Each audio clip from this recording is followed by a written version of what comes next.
I've made a couple of OKC Thunder videos recently, but when you look around the league and you see so many teams that have been together for quite a few years now, it's 50 games into the season, there's not exactly a lot of new things going on in the league right now.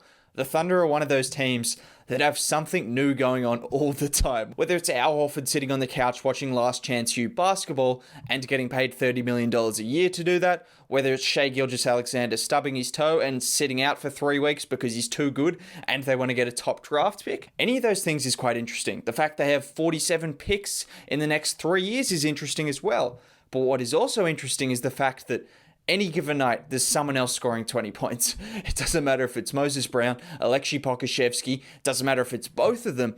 Any given night, it could be someone scoring 20 points on the OKC Thunder, and they're just a team that consistently finds players that can fill a role, can fill a need, and do so without giving up any draft capital. They'll find all these undrafted players out of the G League, you name it, and well, they'll turn them into nice, good NBA players, and then they just have 47 picks sitting over there in the bank for Sam Presti to do whatever he needs to do. He can bring over Zion Williamson, send 35 picks to New Orleans, and bring Zion over. That's what he can do. But at this point in time, the Thunder are one of the more interesting teams in the NBA, and I wanted to talk about why I think they're doing such a good job at rebuilding this team outside of just the draft picks. But when you look at the on-floor and on-the-court development, it's just been fantastic. Now, before I go any further, if you could drop a like on the video and subscribe to the channel. I make content like this pretty much every single day, and doing so, it's free. It just helps out a lot, so that would be much appreciated. But let's not waste too much time. Let's talk about what the Thunder was supposed to be heading into the season. Heck, even a month into the season.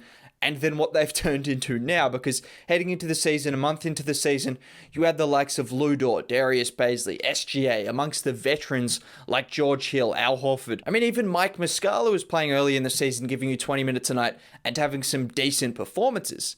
This was kind of what you expect from a rebuilding team. It's generally the blueprint. You have the young players that you like and then kind of the other guys sat to the side, and then you mix them in with some veteran pieces, the likes of Al Horford, George Hill, and obviously Mike Muscala, among a couple of others. The Thunder decided pretty quickly that they were going to go away from some of the veterans and just move towards an all under 21 lineup. However, they might have done something even smarter than just remove those guys from the lineup. They gave them a bit of playing time. They allowed George Hill to play decently. They didn't just sit them on the bench all year, which might have just raised their trade value a bit. George Hill was the only one who got traded in the end, and Al Horford, like I mentioned, is sitting on the couch watching Netflix while he gets paid $35 million a year to do so, which is a pretty nice job. I'll sign up for that if you need another person, OKC. If you need someone to fill your cap space, I can do that gladly. I mean, heck, a few of us can do that. I'm sure some of us would be proud to do that, so that's something I can do, but that's what Al Horford's been doing. But they just gave them a chance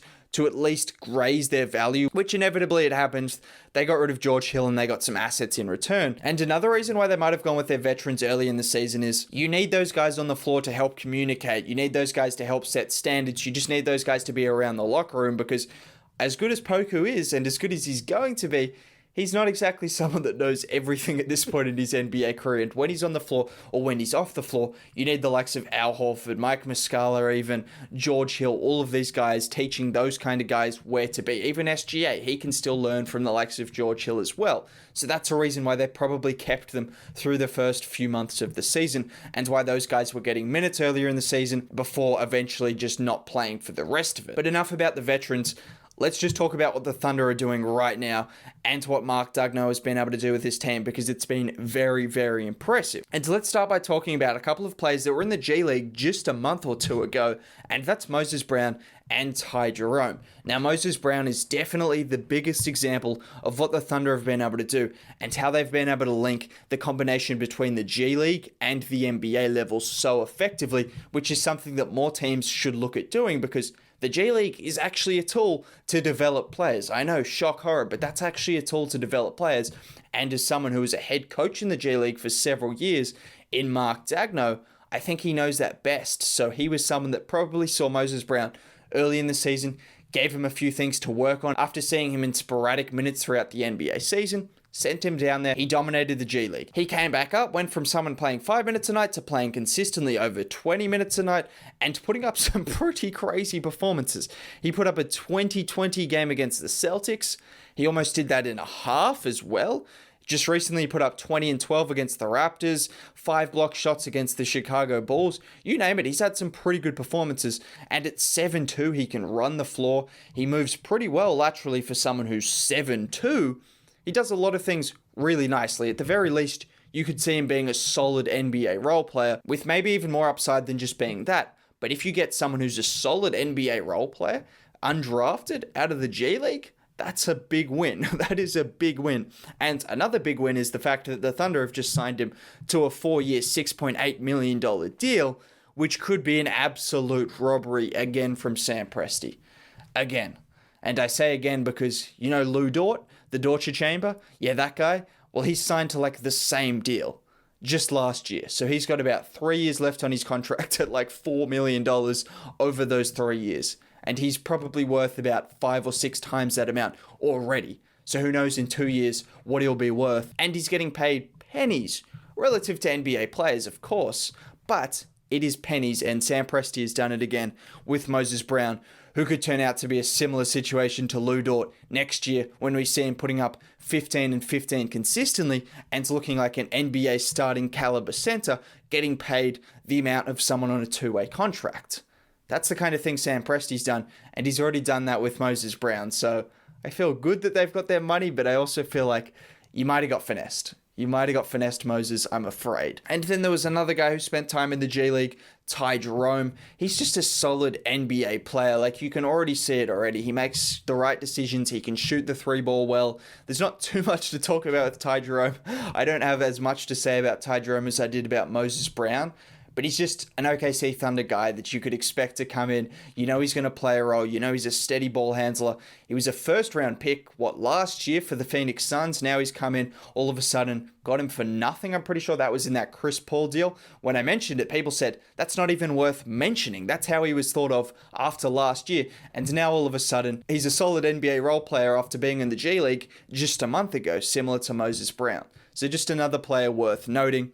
And then you have Svi Mykhailiuk, who came along from Detroit. As someone who's watched him a lot in Detroit, I like what he brings to the Thunder. I think it was a good trade for the Pistons to get Diallo, but it was also a good trade for the Thunder to get Svi, because once SGA comes back, once you have Lou Dort, these guys, he provides spacing. He's a solid enough defender. He's a good three-point shooter. He's a confidence kind of guy. And right now, over the last few games, his confidence has been high. And you're seeing what he can do. He can hit you with little step-back threes, step-back mid-range shots. He can get to the rim. He can do a little bit more than just shoot threes, but he needs that confidence level to be high. And I think the Thunder seem to be getting the highest of confidence out of every single player on their roster. And it's a credit to them, because Svi was having a down-ish year in Detroit. He wasn't having the best of years. All of a sudden, he comes to OKC, and he's just 20% better. Is that a coincidence? I don't think so. I think they're putting everyone in the right situation to succeed. So the difference in Svi's performances from Detroit to OKC already just perfectly encapsulates what they're able to do. Now, I think Detroit have done a good job, but OKC just seem to be on another level because they fill their players with confidence. They give them a chance to all touch the ball, all make their own shots. It's just ridiculous what they're doing, and it's been fantastic. Then you have guys from this year's draft class, Theo Maledon, Aleksej Pokusevski. And apart from missing 2 dunks, it was in Minnesota after all. Like, we can give him that benefit of the doubt. Minnesota, there's something about that arena. The Timberwolves, I don't know, it's probably like common to miss dunks in the Timberwolves arena, so I can give him that pass. And in general, yeah, he hasn't put a foot wrong. Best second-round pick in the league thus far. Just another gem for the OKC Thunder, looking good despite having ups and downs in the season like every rookie tends to have. A player that has had his ups and downs as well is a player that I made a video on just before. That's Aleksej Pokusevski. I mean, I already went in depth about him, but basically just a rundown is the Thunder are giving him a chance to do a number of things that I really like. They're giving him a chance to be more than just a 3-and-D guy, which for starters is great. They're giving him a chance to ball handle in the pick and roll, pull up jump shots, do all of those things. And after going down to the G League and then coming back up, his numbers have changed drastically. They're not efficient yet, by no means efficient, but you've already seen him have 4-5 games in the 10 games that he's been up that were better than any games he had before he went down. So that's the kind of drastic difference that he's had since going to the G League and since getting his confidence back up. Just in general, the Thunder are doing such a good job at getting everyone involved. Over the last 15 games of the season, I mean, it doesn't really matter what portion of the season, but I'm just looking at a smaller sample size because it's been since Al Horford and George Hill have been out. But you look at the likes of Maladone, Poku, Svi, Lou, Dort, Ty Jerome, it doesn't matter. All of these guys are getting touches of the ball and they're being able to make plays for themselves. Oh, and they're winning games. Like they're being competitive. Lou Dort's not in the team? Say less, we'll still win a game. SGA sitting out? We might win a game. Poku might drop 25. Who knows? Moses Brown might drop 20 and 20. You just don't know. That's what the Thunder consistently do when they just have no right to be winning. They have no right to be winning. Everyone's getting a touch. Everyone's getting a chance to do their thing. And everyone is really benefiting from it. When you just look at their team, how many players are having career best years? I mean, I know they're young, so most players at that age are going to be improving, but still, Ty Jerome after doing nothing in Phoenix has been great. Lou Dort's taken another step. Svi Mikhailiuk looks better than he did in Detroit. Pokusevski went down to the G League and came up a different man. Theo Maladone, best second round pick. Darius Bazley, before getting injured, was showing signs of what he can become. You name it, Isaiah Roby came across and has been fantastic. It just doesn't matter. They've all been so good. Like, I haven't even talked in depth about Darius Bazley, who I just alluded to, or Isaiah Roby, who have both been pretty good, particularly Isaiah Roby getting him for nothing again, another steal. He comes across this season, he's been a different kind of player to Moses Brown. He's shorter, he has more touch, he can shoot the three ball, he can still roll to the rim, and he's still pretty good defensively, but he's just a different kind of player. Then you've got Darius Bazley, who showed signs last year, he's shown signs this year of what he can become. Of course, the Canadian backcourt of dreams as well. I'm not talking about Michael Mulder and Andrew Wiggins, but I'm talking about Lou Dort and Shai Gilgeous-Alexander, who seem to be holding hands at every point in time. They're just that good and they're just that connected. And that seems to be the theme with the Thunder team. Maybe not always holding hands when they're sitting down, but just different things that make this team seem like a fun team, a fun environment. They're just having one of the best rebuilds I can remember seeing